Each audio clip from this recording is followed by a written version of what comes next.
नमः संस्कृताय सर्वेषां छात्राणां गायत्री विद्या मंदिर उच्च माध्यमिक विद्यालय सांचौर नगरे स्वागतम अभिनंदनं च। 10वीं कक्षा का नवमः पाठ है। नववा जो अपना पाठ है उस पाठ का आज अपन प्रारंभ कर रहे हैं। बहुत ही सुंदर, बहुत ही अच्छा पाठ है। भारत वैभवम। भारत वैभवम का मतलब होता है भारतस्य वैभवम। षष्ठी तत्पुरुष समास है इसके अंदर। जो भारत का वैभव है, भारत की समृद्धि, भारत का वैभव क्या है, भारत का गौरव क्या है, अपने को इस पाठ में सीखने को मिलेगा। आज क्या है, शुरुआत कर रहा हूँ मैं इस पाठ की।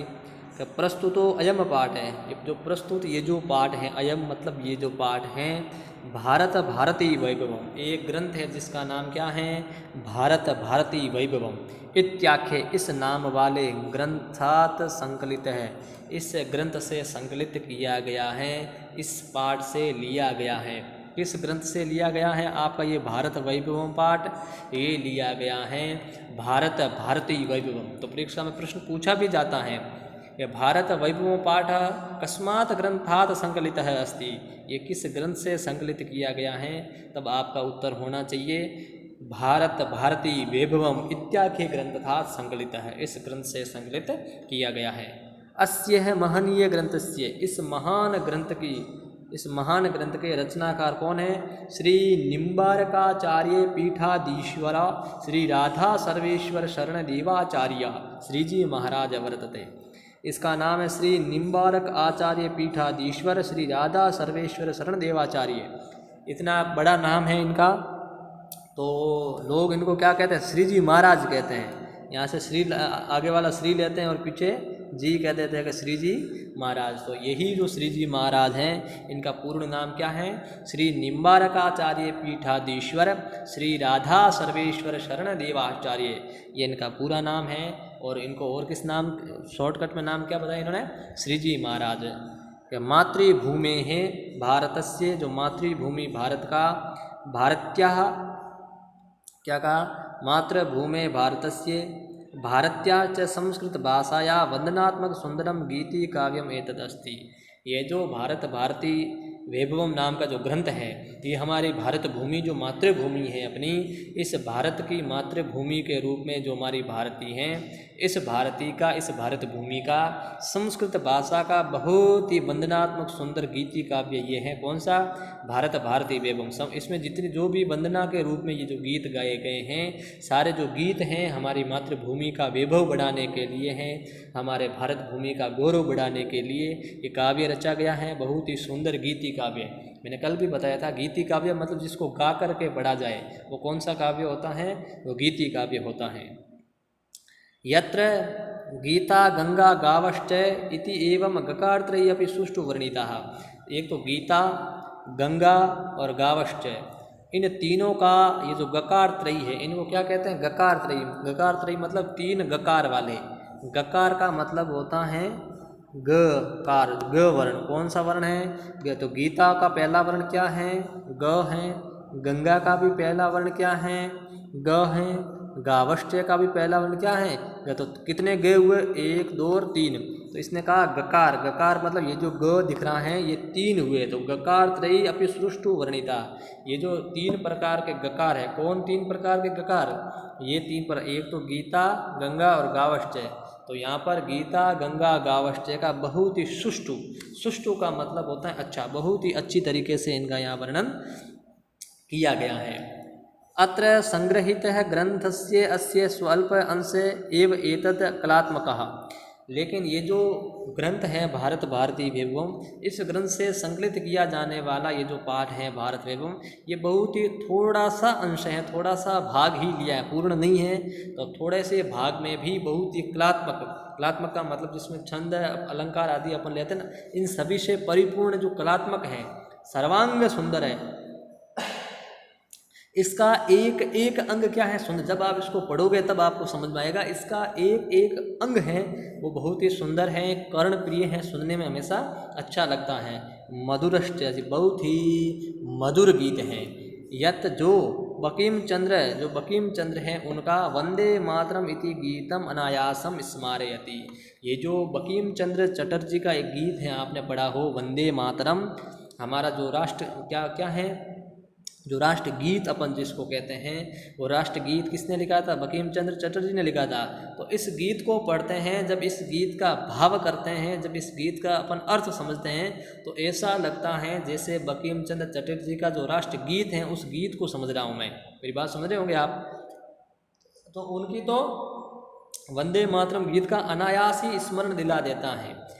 आप अभी जो भारत वैभवम नाम का पाठ पढ़ने जाओगे, ये भारत वैभवम पाठ आपको बंकिम चंद्र चटर्जी का वंदे मातरम नाम का जो गीत है उस गीत को अपने आप ही स्मरण दिला देगा। ये गीति काव्य हैं। तो गीति काव्य को मैंने आपको पहले भी बताया था कैसे पढ़ते हैं अपन, हमेशा गाकर पढ़ते हैं। कैसे पढ़ते हैं? गाकर पढ़ते हैं। तो मैं गाकर पढ़ने का आपके सामने प्रयास करूँगा। अब प्रयास है तो त्रुटि तो होगी, तो आप थोड़ा बहुत प्रयास कीजिएगा आप भी मेरे साथ में। भारत वैभवम, भारत वैभवम अर्थात भारत का वैभव। तो मैं इसको पढ़ रहा हूँ, आप ही थोड़ा मेरे पीछे प्रयास करना, तो सीख जाओगे। हमेशा गीति काव्यों को जितना अपन गा करके पढ़ते हैं उतना अच्छे से अपने को याद होता है। और उन श्लोकों अगर कभी बीच में जब अपन श्लोकों को याद करते हैं तो याद करने पर कभी कभी क्या है कि परीक्षा में ऐसा प्रश्न भी पूछता है, बीच में से कोई पद होता है वो निकाल लेता है। तो ये आपने जब इन पदों को, इन श्लोकों को जब गा करके पढ़ा है, तब बीच में से कोई अगर वो पद निकाल लेता है, अगर पूछता है यहाँ पर कौन सा पद आएगा, तब भी आप आसानी से उसका उत्तर दे सकते हो। तो मैं प्रारंभ करता हूँ। भारत वैभवम, भारत का वैभव।